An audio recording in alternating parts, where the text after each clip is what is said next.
अति तिथे माती. खूप खूप वर्षापूर्वीची गोष्ट आहे. रामपूर नावाचे एक गाव होते. गावातील सर्व लोक खूप सुखी होते. ते आपापल्या उद्योगात मन लावून काम करायचे. त्यांच्या मेहनतीचे फळ त्यांना मिळायचे. आजूबाजूच्या परिसरातील हे एकमेव गाव होते ज्याने दुष्काळ कधी पाहिला नव्हता. रामपूरमध्ये इतर सर्व शेतकरी आणि कामगारांसोबतच एक भिकारी सुद्धा राहायचा.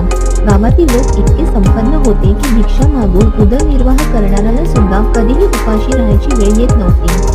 हा भिकारी इतर कुठलेच काम करीत नसे. दिवसभर भिक्षा मागून आणणे आणि आराम करणे हेच त्याचे काम. एखाद्या दिवशी जर जास्त भिक्षा मिळाली तर हा दुसऱ्या दिवसाला परत भिक्षा मागायला फिरत नसे. तसे या भिकाऱ्याचे दिवसही चांगलेच जात होते. गावातील लोक दयाळू असल्याने ते अडचणीच्या वेळी त्याच्या मदतीला येत होते. तरी सुद्धा हा भिकारी दररोज देवाकडे प्रार्थना करायचा. देवाला म्हणायचा, देवा